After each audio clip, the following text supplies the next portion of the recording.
목소리는 잘 들리실 거라고 생각을 하고요. 오늘 공부는 이제 모교 성경 공부가 이제 시작한 날로 치면은 이제 220강째고요. 그리고 소선지서로 만나는 하나님은 14번째, 그다음에 스가랴서는 이제 네 번째가 되겠습니다. 그래서 이번 주 네 번째, 다음 주 다섯 번째 이렇게 하면 이제 스가랴서가 끝나고요. 오늘 다룰 내용은 방금 전에 말씀드렸던 것처럼 9장, 10장, 11장 이렇게 되겠습니다. 그러면 지나간 1장부터 8장까지는 우리가 뭘 배웠느냐? 그거를 이제 뭐 강의 노트가 이제 한 대여섯 장 될 텐데요. 그거를 한마디로 줄일 수는 없지만 제일 중요한 거를 딱 꼽으라 그러면 경고와 희망이라는 그런 주제예요. 경고와 희망. 경고도 하지만 희망적인 것도 있었어요. 그래서 희망, 그러면 떠오르는 나무가 있으시면 좋은데 그게 무슨 나무일까요? 희망. 희망의 나무, 화석류 나무. 그렇죠. 예, 하다스라는 이름의 에스더의 히브리식 이름, 하다스라는 이름의 뜻이었던 화석류 나무가 선지자들이 그 나무에 대해서 이야기할 때마다 항상 하나님의 구원을 약속하는 그 나무로 이렇게 상징됐어요. 예, 그래서 이제 그 화석류라는 나무를 한번 소개했었고요. 자, 그래서 1장부터 8장까지를 압축하면 경고하면서도 또 희망적인 그런 메시지였어요. 자, 그러면 이제 9장하고 14장은 앞에 있는 1장부터 8장까지와 뭐가 다르냐? 여기는 심판이에요. 예, 심판하고 회복. 그런데 회복은 그냥 공짜로 회복되는 게 아니고 회개를 해야만 회복되는 거예요. 그러니까 이제 큰 주제로 하면 심판과 회복인데 그 회복을 위해서는 회개가 반드시 필요하다. 이제 이 내용을 갖고서 갈 거예요. 자, 그러니까 이제 뭐 세부적인 내용도 중요하지만 일단 방향을 아는 게 되게 중요하잖아요. 그러니까 여러분이 오늘이든 내일이든 9장 딱 읽기 시작하실 때, 아, 내가 앞으로 지금 한 15분 동안, 30분 동안 읽을 내용이 심판과 회복이구나. 이렇게 딱 주제를 잡고, 그리고 이제 성경을 읽어 나가시는 거예요. 자, 그래서 이제 그 심판이 그러면 어느 땅에 떨어지는 심판인가를 보니까 하드락, 다메섹, 하맛, 뭐 이런 땅 이름이 나와요. 익숙하지 않은 땅인데 요 하드락 땅이나 다메섹, 하맛. 다메섹은 좀 여러분 익숙하시죠? 그나마. 왜냐하면 수도니까요. 어디의 수도예요? 아람의 수도예요. 아람. 수리아 땅. 네, 아람. 아람 사람 중에서 유명한 사람은 이제 나아만 장군 같은 사람 여러분 아마 아실 거고요. 그렇죠? 네. 자, 그래서 이제 그 아람의 도시들 이렇게 돼 있습니다. 사실은 이제 그 맨 마지막에 나와 있는 하맛이라는 도시는 솔로몬 왕 때로 거슬러 가면 거기까지가 이스라엘이 이렇게 땅으로 확보하고 있던 땅이었어요. 북쪽 경계. 제일 북쪽까지는 그러니까 수리아 땅이지만 지금 현재는 솔로몬 왕 시대로 거슬러 올라가면 거기 하맛 어귀까지가 영토가 될 거다라고 그렇게 예언을 했었습니다. 누구를 통해서요? 요나를 통해서. 예, 그죠? 예. 자, 그리고 이제 두로와 시돈, 그리고 블레셋의 5대 도시들이 나옵니다. 성경에는 이제 가드는 나오지 않아요. 가드는 나오지 않고 5대 도시 중에 이제 4대 도시만 나오죠. 아스글론, 가사, 에그론, 아스돗. 이렇게 나오고, 거기다가 제가 이제 빨간색으로 적어드린 가드까지 이렇게 다섯 개를 합치게 되면 이게 이제 블레셋의 5대 도시가 되겠습니다. 5대 도시가 여기 말고 또 한 번 또 나올 때가 있죠? 언제예요? 네, 법궤를 뺏겼을 때. 법궤를 뺏겨가지고 그 도시들을 차례로 돌면서 그 다곤 신상들이 무너지고 뭐 이렇게 했을 때 뭐 독종이 생기고 뭐 이럴 때 있잖아요. 그때 이제 이 도시들이 한 번씩 쭉 소개가 되고요. 그리고 또 이제 스가랴서에 오니까 그 도시들이 이제 다시 한번 소개가 되네요. 자, 그러니까 이제 나라로 따지면 뭐 수리아도 있고요. 그다음에 두로도 있고요. 시돈도 있고요. 블레셋도 있고 이렇게 네 나라가 소개가 돼요. 이게 다 이방이잖아요. 이방의 나라들인데 이방의 나라들이 이제 모두 침략을 당할 거다라고 이제 그 심판이 이제 선포가 됩니다. 그러면 이제 무슨 일이 벌어지느냐? 이방으로 끌려간 포로들이 돌아올 기회가 생기는 거예요. 그렇죠? 그러니까 이게 이스라엘 백성들에게는 심판의 소식이지만 좋은 소식이에요, 나쁜 소식이에요? 좋은 소식이죠. 그렇죠? 예, 이스라엘 입장에서는 원수들에게 심판이 선포된 것이 나쁜 소식이 아니고 아, 이제 뭐 블레셋에 잡혀간 사람들, 아람에 잡혀간 사람들, 두로 시돈에 끌려간 사람들이 다시 돌아오겠구나. 이제 이런 메시지라는 거예요. 심판이라는 거예요. 예. 그런데 아까 제가 중요한 거 이게 하나 했죠. 심판과 회복인데 저절로 회복되는 게 아니고 반드시 뭐가 있어야 돼요? 회개가 있어야 돼요. 그러니까 이방이 심판받았다고 그냥 이스라엘이 저절로 회복된다고 생각하면 그건 착각이다 이거예요. 이방의 심판이 있지만 회복을 위해서는 이스라엘이 회개를 해야 되는데 그럼 뭘 회개해야 될까요? 지나간 시간 동안에 하나님 뜻대로 살지 못한 거, 말씀대로 지키지 못한 거, 그걸 회개해야 되겠죠. 그리고 어쩌면 포로로 잡혀간 이유들을 잊어버리면 안 될 거예요. 그렇죠? 포로로 잡혀간 이유가 바로 하나님이 그들을 포로로 보낼 수밖에 없었던 상황이 있잖아요. 그 상황에 대해서 기억을 하지 못하면 그냥 단순히 이제 풀려났다라고만 해서 땅이 회복되는 건 아닐 거라 이런 것을 이제 성경이 지금 이야기해 주고 있습니다. 자, 그런데 여기서 하나 되게 중요한 게 있어요. 뭐가 중요하냐면 하나님께서 구원을 이야기하시려면 심판과 회복 그러면 회복 그러면 누구의 회복처럼 느껴지세요? 이스라엘의 회복처럼 느껴지시잖아요.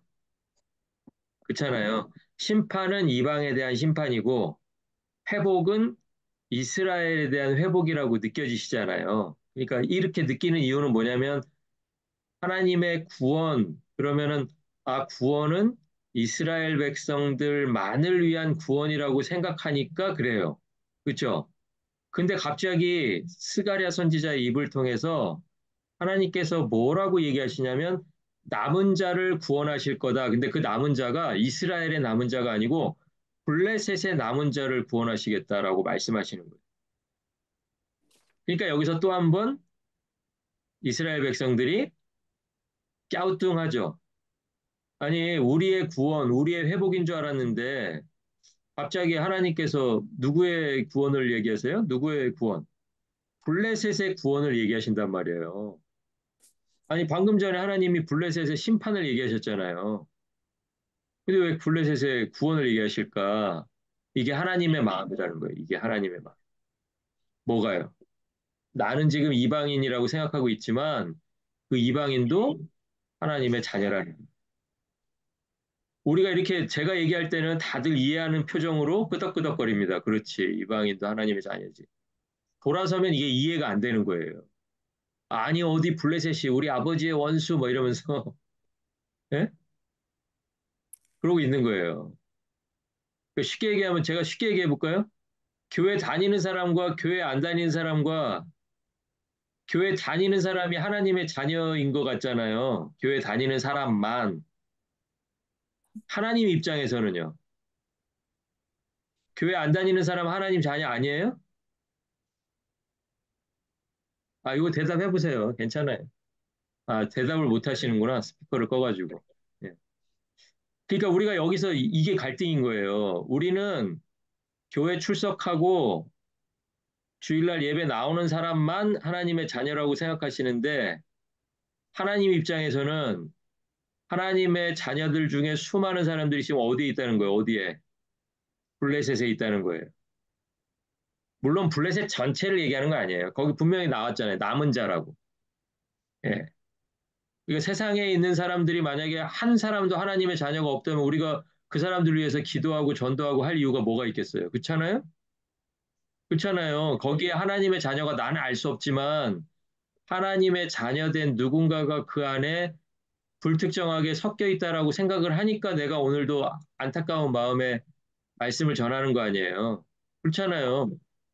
아니, 교회 나오는 사람만 하나님의 자녀라 그러면 세상 쉬운 문제잖아요. 우리가 전도를 뭐하러 해? 시간 낭비죠. 선교를 뭐하러 해요? 시간 낭비죠.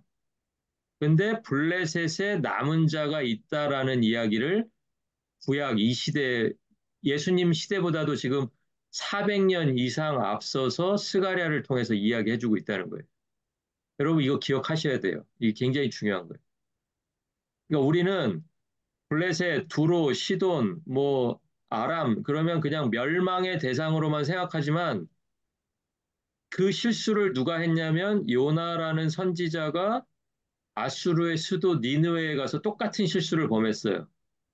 니느웨를 바라볼 때 이 사람들은 그냥 멸망당하면 그걸로 딱 좋아. 예, 다 없어져 버리면 딱 좋아요. 근데 하나님 입장에서는 좌우를 분별하지 못하는 수많은 사람들이 거기 있었던 거예요. 그게 다 누구예요? 하나님 자녀죠. 하나님 자녀. 그러니까 하나님 자녀들이 돌아올 장소가 포로된 이스라엘만 돌아오는 게 아니고요. 블레셋에도 남은 자가 있었다라는 것을 지금 스가랴가 깨닫게 해주는 거예요. 그러니까 이거를 이스라엘이 받아들이느냐, 받아들이지 못하느냐, 그게 굉장히 중요하고요. 오늘 성경 공부를 통해서 저와 여러분이 이걸 받아들이느냐, 받아들이지 못하느냐, 우리들의 마음속에 항상 그냥 블레셋은 원수니까 멸망해야 돼. 이렇게만 생각하시면 안 된다는 거예요. 하나님 마음에서 보시라는 거예요. 하나님 마음에서. 예, 그죠? 성경이 분명하게 블레셋의 남은 자도 구원하실 것이다. 자, 성경이 뭐라 그러냐면요. 9장 7절 한번 보실래요? 9장 7절에 보니까 스가랴 9장 7절이요. 그의 입에서 그의 피를 그의 입 사이에서 가증한 것을 제거하리니 그들도 남아서 할 때 그 그들도 동그라미 쳐보세요. 우리 하나님께로 돌아와서 유다의 한 지도자 같이 되겠고, 그러니까 그들이 유다는 아니죠. 그렇잖아요. 문맥이 그렇잖아요. 유다의 한 지도자 같이 된다는데 유다 사람인데 유다의 지도자 같이 될 게 뭐 있어요? 그냥 유다의 지도자가 되는 거지. 그죠? 그러니까 이 말로 미루어 보면 거기서 그들도라는 거는 뭐예요? 이방인인 거죠. 블레셋인 거죠. 그죠? 에그론은 아까 어디라 그랬어요? 에그론? 에그롯은 블레셋의 5대 도시 중에 하나. 에그론. 에그론은 여부스 사람 같이 돼. 여부스는 예루살렘이에요. 예루살렘. 예루살렘의 옛날 이름. 그러니까 에그론이 예루살렘 사람들 같이 되리라. 그러니까 에그론은 어디에 있어요, 지금? 블레셋에 있어요. 네. 이 말씀 그러니까 잘 여러분 여러 번 주의해서 읽어보세요. 이게 하나님 마음이라는 거예요. 내가 그들을 회복시킬 건데 니들은 좀 못마땅하게 생각할 수 있지만 나는 그 이방 속에 섞여서 살아가고 있는 남은 자들, 그 사람들을 유다의 지도자들처럼 만들고 예루살렘에 살고 있어서 우리들이 하나님의 도시에서 살고 있다라고 자부심을 갖고 살아가는 그 사람들하고 똑같이 만들겠다는 거예요. 자, 그런데 여기서 그 블레셋 사람들이 예루살렘에 올 필요가 있어요? 예루살렘으로 와야 예루살렘 사람같이 되는 거예요? 어떻게 생각하세요, 여러분? 자기가 살고 있는 땅에서 왜 저희가 1장에서 8장 다룰 때 한번 그 얘기 했잖아요. 이스라엘 사람들은 계속해서 성벽을 쌓아서 여기가 예루살렘이고 여기가 유다고 이걸 구분하려고 하는데 하나님 마음은 뭐라 그랬어요? 하나님 마음은 성벽을 다 허물어 버리고 내가 너희들의 성벽 되겠다. 그러니까 너희들의 한계를 좀 넓히란 얘기예요. 자꾸 그 사람들이 예루살렘에 와서 뭐를 해야 되는 것 같이 생각하지 말고 그 사람들이 살고 있는 그곳에서 그들은 남은 자로 내가 그들을 세운다, 회복시킨다. 이게 하나님 뜻이라는 거예요. 이게 최신 신학이 아니고요. 예수 그리스도가 오시기 400년 전에 이미 이렇게 선포됐어요. 근데 사람들이 이거 받아들였을까요? 안 받아들였을까요? 안 받아들였죠. 못 받아들이죠. 자기 생각으로. 주님, 그건 절대 안 됩니다. 우리 유다만, 우리 예루살렘 성읍에 사는 사람들만 구원하셔야지 그렇게 회복을, 구원을 함부로 막 낭비하시면 안 됩니다. 이런 분위기였다는 거예요. 그러니까 하나님이 이제는 그 말씀도 안 주시는 거예요. 얼마 동안? 400년 동안. 400년 동안 안 주시다가 예수님이 오셔가지고 이제 마지막 기회인 거예요. 사람들에게는. 마지막으로 전하시잖아요. 근데 전하실 때 여러분 잘 생각해 보세요. 스가랴가 전했던 그 메시지의 내용 있잖아요. 하나님께서 이스라엘만이 아니고 이방, 심지어는 블레셋 사람들까지도 유다의 지도자들처럼 만들겠다, 회복시키겠다 하셨던 그 말과 그 맥락과 똑같은 말씀을 전하셨을까요? 아니면 전혀 다른 말씀을 전하셨을까요? 잘했겠죠? 어떤 것 같으세요? 예수님은 어떤 말씀을 전하셨어야 돼요? 똑같은 맥락에서 전하셨어야 되죠. 똑같은 의미로. 같은 걸 전해줘. 그렇잖아요. 실제로 그렇게 하셨잖아요.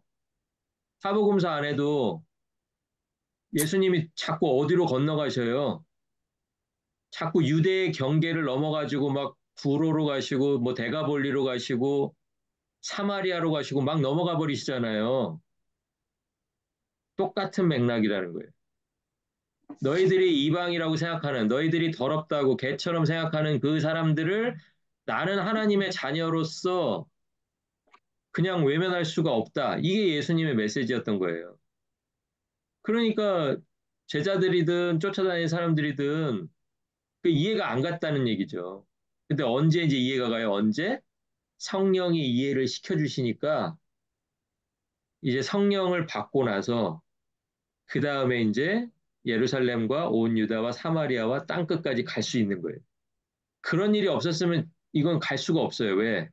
이건 그냥 오랜 세월 동안 사람들의 고정관념이에요. 그냥 구원은 유대만 받아야 되고 회복은 예루살렘만 돼야 되고 이게 고정관념이었다고요.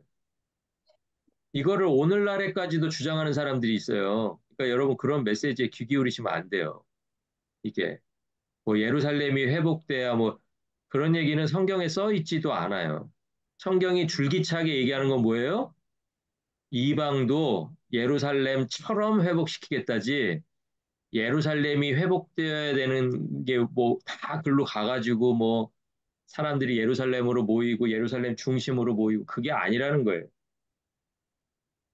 이해가 가세요? 예. 이해가 안 가시면 어떻게 하시면 된다고? 공부 끝나고 30분만 성경을 읽으시면 돼. 자, 그럼 계속 가보겠습니다. 그들도 남아서, 그들도 돌아와서라는 9장 7절 말씀, 여러분 좀 중요하니까 한번 좀 기억을 해주시고요. 자, 그리고 이제 그 구원을 베푸실 왕이 임하시는데, 왕이 나중에는 이제 다음 시간에 다룰 건데, 12장에 가면은요, 여기서 이제 구원의 왕이라고 나타났던 그 왕이 찔린 자라는 말로 나와요. 아, 근데 구원하러 오셨으면 사실은 찔리면 안 되잖아요. 구원하러 오신 왕이 누구를 찌를 수는 있어도, 그잖아요? 자기가 누구를 구원해야 되는데 자기가 찔려. 그러면 안 되잖아요. 이게 좀 서로 모순이잖아요. 그렇잖아요. 누구를 찌를 수는 있죠. 뭐 원수를 찌르든지 뭐 대적을 무찌르든지 할 수는 있는데 이 왕의 정체가 나중에 12장 10절에 보면 찔린 자, 그러니까 누군가에게 찔림을 당한 자라고 소개가 되고 있어요. 자, 그러니까 우리가 이 내용만 봐도 뭐를 생각할 수 있어요? 십자가의 예수 그리스도를 나타내려고 하는구나. 우리가 처음에 스가랴서 첫 시간에 우리가 그걸 했죠. 스가랴가 이렇게 환상을 통해서 해주고 싶었던 목적이 두 가지가 있는데 한 가지는 뭐였어요? 지금 미적미적거리고 있는 성전 건축을 빨리 격려해서 요거 마무리하는 거. 이제 그거 하나 하고 또 한 가지는 메시아가 오실 건데 그 메시아가 오실 때까지 소망 잃어버리지 않고 견디게 하는 거. 그 두 가지 목적이었다 그랬잖아요. 그러니까 이제 이렇게 스가랴서에 군데군데에서 이제 예수 그리스도가 오셔서 하실 일들, 또 돌아가실 때의 상황들, 이런 것들이 이제 400년 앞서서 미리 이제 소개가 되고 있습니다. 그리고 이제 13장 7절에 가면 그게 조금 더 직접적으로 나와요. 구원을 베푸실 왕을 죽임당하는 목자라고 그렇게 소개를 해요. 예, 그러니까 요거는 뭐 십자가의 죽음을 그냥 거의 직접적으로 드러내는 거죠. 자, 그래서 이제 그 십자가에서 죽으실 것을 스가랴서가 미리 내다보게 한다. 이제 그런 내용이 있고요. 자, 그런데 왕의 특징이 이제 몇 가지가 있습니다. 6번까지인데 한번 제가 읽어볼게요. 왕은 공의로우십니다. 이제 우리에게 왕이 오실 건데 구원을 이루어 주실 왕은 공의로우세요. 자, 여기까지 문제 없으시죠? 자, 두 번째는 구원을 베푸세요. 이게 제일 중요했잖아요. 아, 이제 구원을 베푸시는구나. 예. 그리고 세 번째는요. 겸손하시다. 아, 이거는 마음에 들어요. 그렇죠? 사람들 마음에 들어요. 나귀 새끼를 타실 만큼 겸손하시다라는 걸 미리. 근데 이게요, 생각했던 거하고 막상 실제로 겪어보면 이게 또 느낌이 다른 거예요. 그죠? 나귀를 타실 만큼 겸손하시다라고 하는 것은 이 사람의 그냥 성품처럼 느껴지잖아요. 좋은 성품. 그런데 예수님이 오셔가지고 예루살렘 성으로 올라가실 때 상황을 생각해 보세요. 그때는 사람들이 물론 아, 나귀를 타고 오시는구나 이렇게 막 하는 사람도 있었겠지만 어떤 사람들의 눈에는 아, 좀 더 좋은 말 좀 타고 올라가셨으면 좋겠다. 우리가 이제 올라가가지고 예수님하고 힘 합쳐가지고 로마를 막 뭐 으쌰으쌰 해가지고 한번 밀어내려고 할 건데 이게 사람들의 생각이에요. 예수님 생각은 전혀 달랐지만 그러기에는 좀 나귀 타고 올라가시는 건 좀 아니지 않나? 근데 이런 생각을 할 수도 있다는 거예요. 사람들의 입장에서는 그렇죠? 예. 근데 그게 언제 벌써 예언이 돼 있냐면 400년 전에 스가랴서에 나귀를 타실 만큼 그 왕은 겸손하신 왕이다. 이게 이미 그 스가랴서에 기록이 돼 있다는 거예요. 자, 문제는 이제 4번입니다. 4번. 4번에다가는 그냥 빨간색 볼펜으로 사정없이 동그라미를 쳐놓으시고요. 그리고 시험에는 나오지 않지만 빨간색 동그라미로 한번 쳐보십시오. 병거와 말과 활을 끊으신대요. 그래서 이거 잘못 읽으면 아 이게 구원하시고 심판하실 거니까 그 이방인 아까 왜 이방인들 쭉 있었잖아요. 뭐 아람도 나왔고 뭐 두로, 시돈, 블레셋 이런 게 있었잖아요. 그죠? 그래가지고 그 사람들의 병거와 말과 활인가 이렇게 생각하실 수 있어요. 그런데 성경을 읽어보시면 병거와 말과 활이 누구의 병거와 말과 활이냐면 유대의 말과 병거와 활이에요. 이거 좀 이상하지 않아요? 왕이 오실 건데 유대인들이 가지고 있는 예루살렘 사람들이 가지고 있던 병거, 그 사람들의 말, 그 사람들의 화를 다 끊으실 거래요. 그러니까 이 말을 이제 제 말로 정리를 해보면 스스로 무장을 해제하는 거예요. 아니, 스스로 막 더 무장을 시켜가지고 없으면 만들어서라도 막 무장을 해야 앞으로 전쟁할 거 아니에요. 그렇잖아요? 근데 구원하러 오신 왕이 백성들의 병거, 활, 말을 다 끊어 놓으시는 거예요. 그럼 이거는 왜 하실까? 이걸 왜 하실까? 생각해 봐야죠. 이거를. 왜 하실까? 하나님이 혼자서 단독으로 하시겠다는 거예요. 하나님께 단독으로. 왕이 단독으로 하시겠다는 거예요. 누구의 도움도 받지 않고. 누구의 도움도 받지 않고 예수님이 하신 일이 뭐예요? 누구의 도움도 받지 않고 예수님이 하신 일, 구원이잖아요, 구원. 그렇죠? 예수님의 구원은 누가 옆에서 거들어서 된 것도 아니고요. 옆에 있는 사람들을 잘 무장시켜서 그 사람들을 통해서 하는 것도 아니고요. 그냥 예수님 스스로 하신 일이라는 거예요. 그죠? 근데 사람들이 또 이거를 또 이해를 못 해요. 스스로 무장을 해제합니다. 그리고 5번에 이방의 화평을 전하십니다. 거기서 화평을 전한다 할 때 그 화평의 단어가 샬롬이에요. 샬롬. 샬롬은 아주 가까운 사이에 하는 인사예요. 근데 이 인사를 누구에게? 이 인사를 누구에게? 이방에게 한다는 게 중요해요. 그러니까 아까 이제 앞에서 이제 블레셋을 제가 이미 한번 설명을 드렸으니까 이제 여러분 금방 아실 건데, 어, 이방에 화평을 전한다는 게 무슨 뜻이냐면 사람들이 기대했던 거는 사실은 이방에 화평을 전하는 걸 기대했던 게 아니었을 거예요. 그죠? 이스라엘 사람 입장에서는 자기들을 구원할 왕이 왔으면 이방에다가 뭐를 해줬으면 좋겠다고 생각했을까요? 어떻게 해줬으면? 네. 예수님 따라다니는 제자들이 한번 그런 얘기를 했었죠. 네. 여기다가 그냥 이렇게 불이나 불벼락이나 한번 확 떨어뜨리면 어떻습니까? 이렇게 물어보잖아요. 생각 안 나세요? 그렇게 하니까 뭐래요? 내가 그걸 할 수 없어서 안 하는 게 아니다라고 그러시잖아요. 그죠? 예. 그러니까 예수님한테 기대하는 게 그런 거였다는 거예요. 자기들한테 협조 안 하는 사람들, 자기들 앞에 장애물 되는 사람들을 그냥 막 물리치고 죽이고 하면서 이루어 나가는 구원을 상상했던 거예요. 이 당시에도 예수님 제자들만 그랬던 게 아니고 그랬는데 예수님도 마찬가지지만 이 스가랴서는 뭘 얘기해요? 너희들을 구원하러 오실 왕은 심지어 이방조차도 샬롬이라고 말할 것이다라는 화평을 전한다. 예수님이 와서 하신 일이 그거라는 거예요. 그거. 예수님이 유일하게 힘써서 하신 거, 화내면서 하신 거, 뭐밖에 없었어요? 성전을 깨끗게 하신 거, 그거밖에 없죠. 그 나머지는 뭐 충돌이란 게 없잖아요. 그냥 잡으면 잡히고, 끌고 가면 끌려가고, 때리면 맞고, 죽이면 죽고, 그냥 그거잖아요. 그죠? 예. 그러니까 이 4번과 5번이 이제 6번에는 이제 땅끝까지 통치하신다라는 내용이 나오고요. 왕의 모습 중에서 4번과 5번은 유대인들로서 받아들이기가 굉장히 어려웠을 거예요.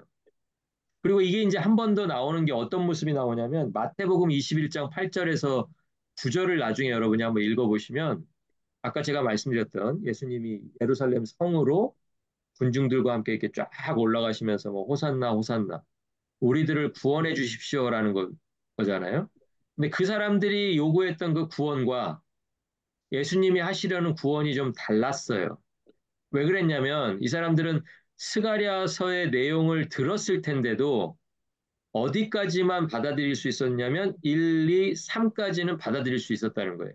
그리고 6도. 예.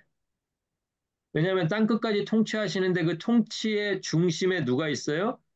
유대인들이 있다고 생각했던 거죠. 그러니까 6번도 괜찮아요. 1번, 2번, 3번 괜찮아요. 그런데 4번, 5번은 그 마태복음 본문 어디에도 사람들이 기억하고 있지를 않아요. 그렇죠? 예. 병거와 말과 활을 끊으신다. 스스로 우리들의 무장을 해제한다. 그리고 나는 이방. 그 당시 이방이면 언제 누구겠어요? 그 당시 이방이면 누구예요? 근데 이제 블레셋은 없어졌고 아람도 없어졌고 두로 시돈도 없어졌고 예수님 시대면 이방은 누구예요? 로마밖에 없잖아요. 로마. 심지어 로마에조차도 화평을 전하실 왕이라는 거예요.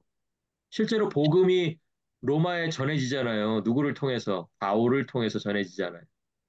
그죠? 네. 그 바울이 한 거 아닙니다. 제가 지난주인가 언제 설교도 말씀드렸지만 그 바울이 한 거 아니라고요. 누가 해요? 누가 하늘과 땅의 권세를 받으신 그 아들이 하시는 거지 바울이 하는 거 아니죠. 바울이 할 수 있도록 하나님이 그걸 다 하나님의 아들을 통해서 열어주시는 거죠. 그죠? 예, 그러니까 예수님 당시에 사람들이 막 이렇게 구호 외치면서 예수님을 앞장 세워가지고 예루살렘으로 막 올라갈 때는 이 1, 2, 3번을 기대하면서 올라갔을 거예요. 그리고 어쩌면 6번도. 그런데 스가랴 시대와 마찬가지로 예수님 시대에도 예수님께서 하실 역할이 4번과 5번이라는 것에 동의하는 사람들은 거의 없었다. 그러니까 성전 정화하고 나니까 그 다음에 주변에 사람들이 아무도 없잖아요. 그렇죠? 아, 우리가 원하는 왕이 아니었네. 그럼 우리는 또 메시아를 기다려야죠. 그래서 그 사람들은 지금도 메시아 기다리고 있는 거예요. 아시죠?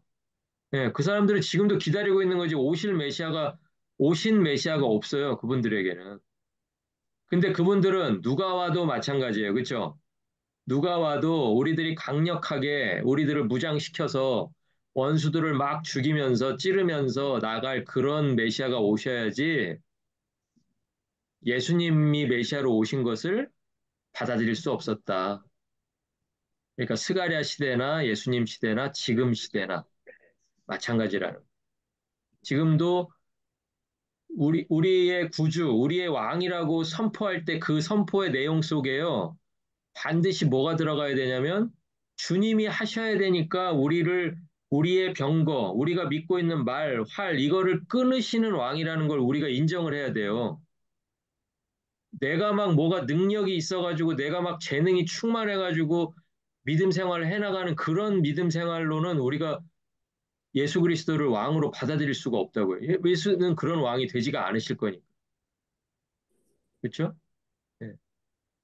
그리고 특별히 이방의 화평을 전하시는 이 왕을 받아들이지 못하면은 우리는 그냥 계속 그냥 우리끼리 하나님의 자녀라고 생각하면서 그 카테고리를 벗어나지 못하고 그냥 그 안에 머물러 있게 될 거예요.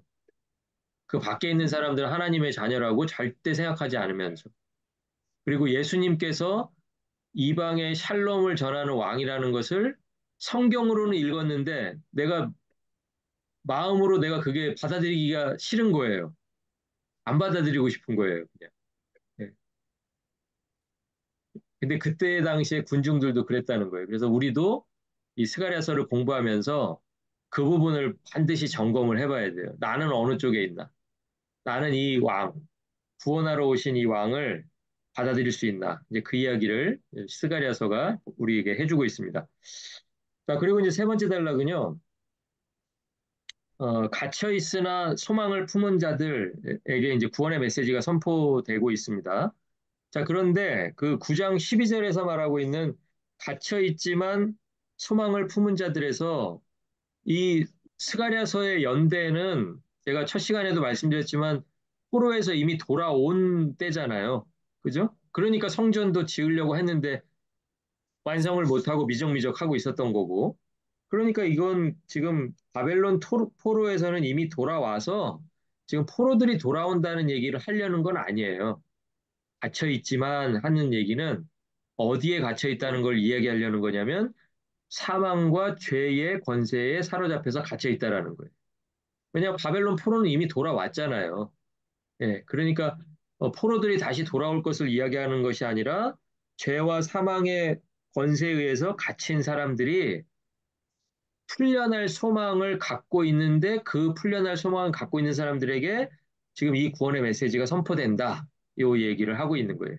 자, 똑같은 표현을 쓴 사람이 누구냐면 이사야예요. 그래서 이사야도 잡혀 있는 자, 흑암에 있는 자에게 회복의 메시지를 전하고 있습니다. 그게 이제 이사야 49장 9절에 나와요. 자, 그런데 이사야는 시대가 달랐죠. 바벨론 포로 이전이었잖아요.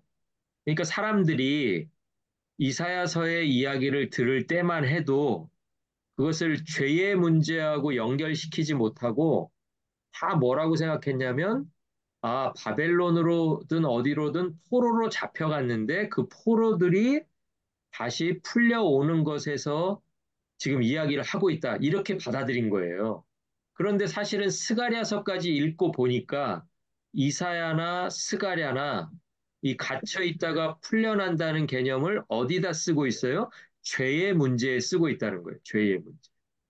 그러니까 죄인들인데 하나님의 아들이 오셔서 그 죄의 문제를 해결해 주실 것에 대한 소망, 그 소망을 품고 있는 자들에게 지금 그 구원의 왕, 메시아가 너희들에게 임하신다라고 그 메시지를 지금 스가랴서가 전해주고 있다는 거예요. 자, 그리고 이제 9장에서 또 중요하게 다뤄야 되는 주제가 하나 나오는데 그게 뭐냐면 시온의 자식들이라는 표현하고 헬라의 자식들 요거예요. 이게 뭐냐면 그러니까 하나님의 뜻대로 살려고 하는 사람들 그리고 그냥 세상이 하자는 대로 가는 사람들, 요거를 딱 이렇게 두 개로 나눠 놓고 있어요. 그래서 한쪽은 시온의 자식들, 그리고 다른 한쪽은 헬라의 자식들, 이렇게 했어요. 예, 그러니까 그 당시에는 이제 헬라가 이제 세상을 잡고 있을 때잖아요. 그렇죠? 바사 제국, 그 다음에 이제 헬라 제국, 이렇게. 예. 자, 그래서 이 대립하는 시온의 자식들과 헬라의 자식들이 대립하는 상황은 이때만 그냥 한번 있고 끝나는 게 아니고 오늘날까지도 지금 계속되고 있는 거죠. 그렇죠? 하나님의 자녀와 세상의 자녀, 하나님의 자녀와 뭐 마귀의 자녀 이렇게 두 개로 갈라져서 지금까지 오고 있습니다. 자, 그런데 두 개의 그 집단이 이제 서로 이제 싸운단 말이에요. 갈등이 있어서 서로 이제 막 싸우겠죠. 자, 그런데 이 싸움이 벌어졌을 때 이 싸움을 그러면 누가 책임지고 이끌 거냐? 그 이야기를 지금 스가랴서가 하고 있습니다. 그 안에서 뭐라 그러냐면 화살을 쏘고 나팔을 불게 하고 바람을 타고 가시는 분이 있는데 그분이 바로 여호와시다. 그러니까 이게 우리가 뭐가 생각이 나냐면 전쟁이 여호와께 달렸다라고 했던 사무엘 선지자의 이야기가 생각이 나는 거예요. 똑같은 이야기예요. 그러니까 전쟁은 주변에 있는 이방들과의 막 그런 전쟁이 아니고 세상의 성공을 추구하는 사람들과 하나님의 법을 따라가려고 하는 사람들의 그 영적 전투를 이야기하는 거예요. 그 영적 전투를 누가 이끌어 가실 거냐, 누가. 그것을 하나님께서 이끌어 가신다. 그 전쟁이 하나님께 달려 있다라는 것을 스가랴 선지자가 이야기하고 있습니다. 자, 10장으로 한번 넘어가 볼게요. 자, 10장 1절에 보시면 우리가 많이 들었던 말씀이 거기 하나 있어요. 뭐가 있냐면 봄비가 올 때에 여호와 곧 구름을 일게 하시는 여호와께 비를 구하라 이렇게 돼 있습니다. 여러분 요거 그냥 무심코 읽으셨겠지만 봄비가 올 때라고 했으니까 이 시기가 말 그대로 뭐예요? 뭐를 기대할 수 있는 상황이에요? 봄비죠, 봄비. 그러니까 이스라엘은요, 농사 짓는 시기가 우리랑 조금 달라서 3월, 4월에 이 봄비가 와줘야 그때 마지막으로 곡식이 꽉 타고 그 다음에 이제 추수를 하는 거예요. 추수를. 예. 그러니까 이게 이른 비, 늦은 비 그럼 우리 맨날 헷갈리잖아요. 이른 비면은 봄철, 늦은 비면 가을철 이럴 것 같잖아요. 근데 여기는 반대. 늦은 비가 더 뒤잖아요. 제일 마지막에 와야 되는 비가 언제 와요? 3월, 4월에 와야 되는 거예요. 그러니까 봄비죠, 봄비. 봄비니까 다른 말로 하면 늦은 비. 자세하게 이제 그 뜻으로 들어가면 추수하기 직전에 내려서 그 해에 추수를 결정하는 추수가 흉년이 될 거냐, 흉년이 될 거냐를 최종적으로 내다보게 하는 그 비가 바로 봄비라는 거예요. 그러니까 우리는 시기적으로 봄이 돼서 그냥 비가 오는 게 아니고 시기적으로 그냥 작년에도 봄비가 왔으니까 올해도 봄비가 오겠지가 아니라 선지자가 뭐라 그래요? 봄비가 올 때에, 그러니까 봄비가 올 때라는 걸 사람들이 경험으로 알겠죠? 그러니까 사람들은 어쩌면 아, 내가 구하지 않아도 이제 때 됐으니까 봄비가 올 때 되면 봄비가 오고 가을비가 내릴 때가 되면 가을비가 오겠지 이렇게 생각하기 쉽잖아요. 근데 선지자는 지금 뭐라 그래요? 여호와께 구하라 그래요.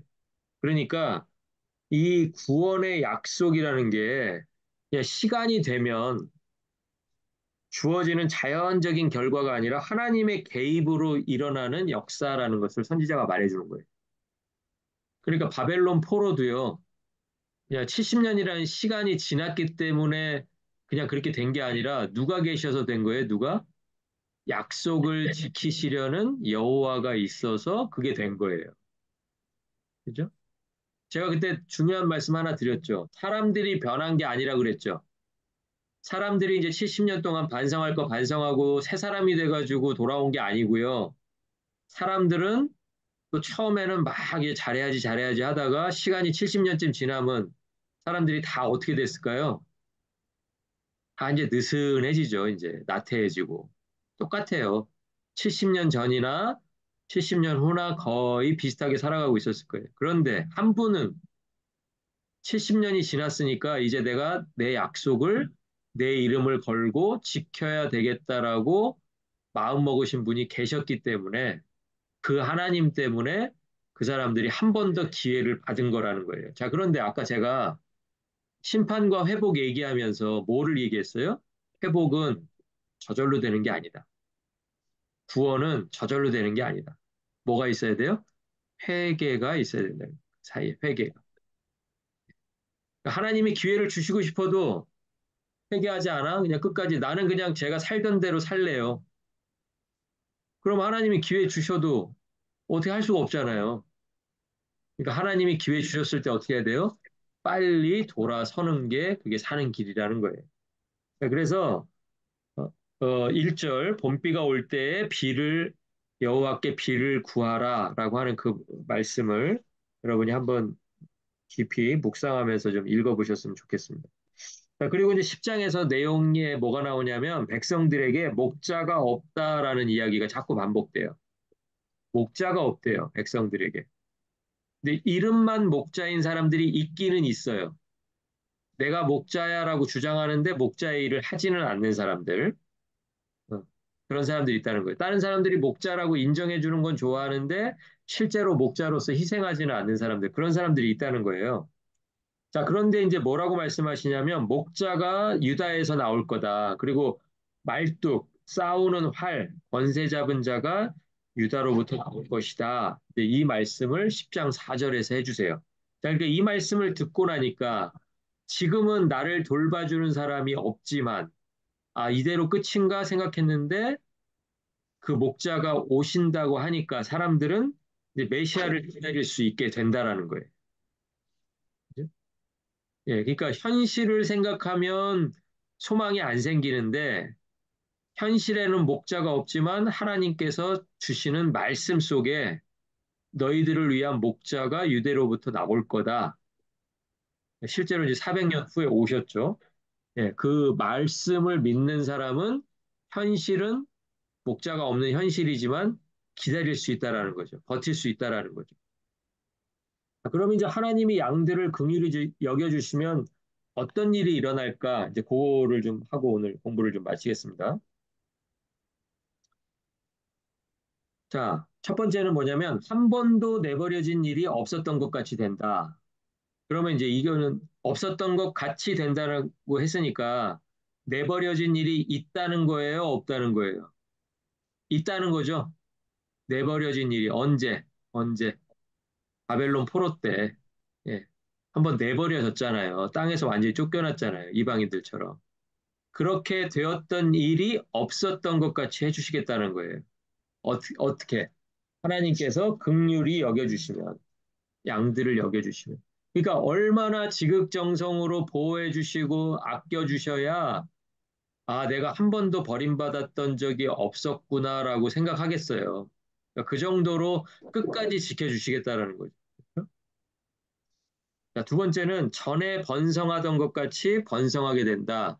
이 약속이 왜 중요하냐면요. 이 번성이라는 약속은 하나님께서 창조 때부터 해주셨던 약속이에요. 그렇죠? 아담에게 해주셨던 약속 기억나시죠? 생육하고 번성하라. 그게 명령이 아니고요. 약속이에요. 예. 하나님이 번성하게 해주셔야 번성하는 거예요. 하나님이 긍휼히 여겨주셔야 양들이 번성하는 거예요. 자, 그랬는데 사람들이 하나님 뜻 안에서 살지 못하고 그냥 자기 가고 싶은 대로 막 가다가 노아 홍수가 벌어졌죠? 네, 그러고 나니까 이제 하나님께서 노아의 식구들 말고는 아무도 안 남아 있었잖아요. 그러니까 노아의 남은 식구들과 노아와 다시 그 언약을 새로 세워주시는 이야기가 나오죠. 그렇죠? 그때도 똑같이 생육하고 번성하라. 그러니까 그게 약속이라는 거예요. 약속. 너희들이 번성할 수 있도록 내가 긍휼히 여기겠다라는 약속. 예. 자, 그러면 이제 이게 다시 아브라함에게 주셨던 약속하고 또 이어지고요. 그러니까 아담에게 또 노아에게 아브라함에게 주셨던 약속을 이제 스가랴를 통해서 다시 이스라엘에게 약속을 갱신해 주시는 거예요. 이런 약속이 처음부터 있었는데 이 약속대로 우리가 받지 못한 건 뭐 때문에요? 뭐 때문에? 아까 제가 말씀드렸던 죄의 문제 때문에. 예, 죄의 문제 때문에. 자, 그리고 이제 세 번째. 고난의 바다를 지나서 자녀들과 함께 돌아와서 여호와를 의지하게 됩니다. 고난의 바다라고 하면요. 이스라엘 백성들은 고난의 바다 그러면 하나밖에 없어요. 자기들이 지나온 바다는 홍해밖에 없어요. 네, 요단강은 바다가 아니고요. 예, 홍해밖에 없어요. 홍해를 건너왔어요. 자, 홍해를 지나서 이스라엘 백성들이 광야 40년 생활을 하게 되면서 가나안 땅에 들어갈 때 한 가지 불행한 일이 있었죠. 그게 뭐냐면 자녀 세대와 함께 할 수 없었다라는 거예요. 그러니까 자연스럽게 앞선 세대들은 다 죽어버리고 여호수아와 갈렙을 제외하면 그 다음 세대하고 이전 세대가 같이 가질 못했어요. 그랬죠. 그런데 하나님께서 이제는 이스라엘 백성들에게 그 사건을 떠올리게 하시면서 뭐라고 약속을 해주시냐면 내가 너희를 긍휼히 여겨서 자녀들과 함께 돌아와서 여호와를 의지하게 하겠다 그런. 그러니까 이번에는 그전에는 가나안 땅에 들어갈 때 자녀들만 들어가고 우리는 못 들어갔잖아요. 아버지 세대 입장에서 보면. 근데 이번에는 하나님께서 그렇게 하지 않으시고 세대와 세대가 같이 여호와를 의지할 수 있도록 해주시겠다는 거예요. 그러니까 이 약속이 이게 굉장히 이스라엘 백성들에게 의미가 있는 약속이라는 거예요. 아, 그때 우리가 그 고난의 바다 건넜을 때 해보지도 못했던 일을 이번에는 해주시겠구나. 언제요? 언제? 예수 그리스도가 오셨을 때. 그러니까 예수 그리스도가요, 중간중간에 계속 뭐라 그러시냐면, 어른들이 예수 그리스도 주변을 꽉 채우고 있을 때 계속 한 그룹을 주목하시면서 그 그룹이 나에게 오는 것을 막지 마라, 막지 마라 하는 거 기억나세요? 어떤 그룹이에요? 어떤 그룹? 어떤 그룹? 그 어린아이잖아요, 어린아이. 어린아이. 기억나세요? 어린아이들이 내게 오는 걸 막지 마라, 이렇게 말씀하시잖아요. 그러니까 뭐예요? 예수님 앞에 세대가 다 와서 서 있는 모습이에요, 그게. 어린아이를 막지 말라니까 또 어린아이만 놓고 어른들은 다 흩어지냐. 그게 아니죠. 어른들만 독점하고 있던 그 복음이라고 하는 세계에 이제는 하나님이 약속하신 것처럼 여러 세대가 다 그 복음 앞에 서게 하시겠다는 거예요. 실제로 예수님이 와서 하신 일이 그거잖아요. 그렇죠? 예.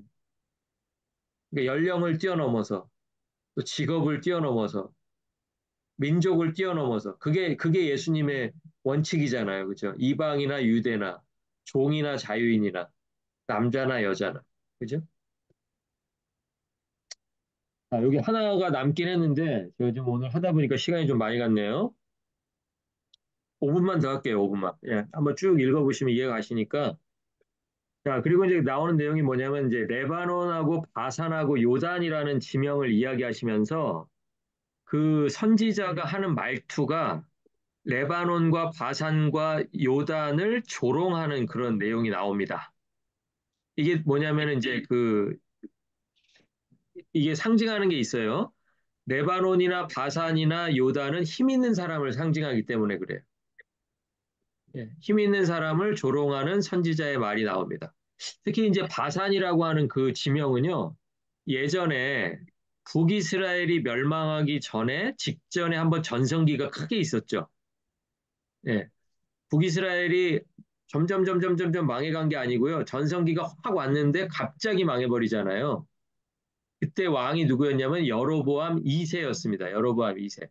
이름은 똑같은 여로보암이었는데 북이스라엘을 세웠던 여로보암 말고 한참 세대가 흘러가지고 한 150년 정도 흐른 뒤에 여로보암이라는 이름을 쓰는 또 다른 두 번째 왕이 나온 거예요. 그때 당시에 선지자가 누구였냐면 이제 아모스라는 선지자였어요. 예, 여러분 아모스는 이미 공부하셨죠? 예, 근데 그 아모스라는 선지자가 이 이스라엘의 지도자들의 부인들을 뭐라고 이야기하냐면 바산의 암소들이라고 이렇게 불러요. 바산의 암소들. 그래서 맨날 뭐 잔치 좋아하고 예배는 그냥 형식적으로 드리고 빨리 예배 끝났으니까 뭐 술상 차리라 그러고 막 이런 사람들을 바산의 암소들이라고 불렀어요. 그러니까 그때 썼던 지명의 이름이 한 번 더 나오는 거예요. 레바논은 이제 백향목의 산지고요. 그리고 바산은 아까 이제 말씀드렸던 그런 거고 요단은 요단 계곡에 또 사자가 살아요. 그래서 이제 이 상징적으로 요 세 지명이 힘 있는 사람을 상징하는 그런 지역으로 사용되었고요. 그 지역에 대해서 선지자가 조롱하면서 이제 그들이 모두 쓰러질 거다. 이렇게 이야기를 합니다. 아까 제가 그 앞에서 목자가 있기는 있는데 이름을 이름만 목자고 목자 일을 하지 않는 목자들만 있다 그랬잖아요. 그러니까 현재 상황이 어떤 상황이냐면 목자들이 양떼를 먹여주질 않는 거예요. 양떼는 있는데 양떼들이 먹지를 못해. 왜냐하면 목자가 자기 먹는 거에 급급해가지고 양을 줄 마음이 없어. 네, 그런 상황인 거예요. 심지어 그리고 이제 필요하면 양들도 잡아 죽여. 그죠? 목자의 본분은 양을 기르는 게 목적인데 기르는 게 아니고요. 필요하면 양들도 죽여요. 팔고 죽이고 뭐 이런 상황이란 말이에요. 자, 이런 상황에서 하나님께서 스가랴 선지자를 목자로 세우시는 거예요. 목자로. 이 선지자가 뭐 하라고? 그 먹지 못하는 양들을 먹이라고. 그래서 이제 막대기를 선지자가 이제 목자가 되어가지고요. 그 목자가 막대기 두 개를 가지고 이제 양들을 이렇게 치기 시작합니다. 그래서 그 막대기에 이름이 또 써 있어요. 하나는 은총, 하나는 연합. 그러니까 기존에 있던 목자들하고 이 스가랴가 이제 목자된 이 스가랴가 마음이 맞겠어요? 안 맞겠어요? 마음이 하나도 안 맞죠. 양 치는 거서부터 양 먹이는 거서부터 이 사람은 은총하고 연합이라는 그 정신으로 양들을 좀 먹이고 싶은데 그 주변에 있는 가짜 목자들은 절대 그럴 생각이 없단 말이에요. 필요하면 양들도 그냥 처분해버리고 죽이고 뭐 그럴 생각인 거예요. 그러니까 선지자가 은총과 연합이라고 했지만 이 좋은 의도가 하나도 받아들여지지 않았어요. 그래서 이제 선지자가 그만둘 마음을 먹고 내가 목자를 그만둘 테니까 그럼 내가 목자로 일한 싹쓸 나에게 달라고 그렇게 이야기합니다. 그럴 때 이제 다른 주변에 있는 목자들이 이 선지자 스가랴에게 얼마를 줘요? 은 30개를 줘요. 여기까지만 딱 들어봐도 지금 선지자 역할을 하다가 목자가 된 스가랴가 누구의 상징이라는 걸 우리가 상상할 수 있죠. 누구의 상징이에요? 예수님의 상징이죠. 예. 은총과 연합으로 와서 사람들을 가리키려고 하는데, 사람들을 먹이려고 하는데, 그 주변에 있던 종교 지도자들은 다른 생각을 갖고 있고 예수님하고 전혀 달라요. 그래서 예수님이 그 일을 더 이상 할 수가 없어요. 실제로는 십자가에서 돌아가시죠. 그리고 십자가에 돌아가시고 십자가에 돌아가시는 그 예수 그리스도를 판 값으로 유다가 받았던 게 뭐냐면 은 30개라는 거예요. 그죠? 그게 스가랴서에 나옵니다. 스가랴서.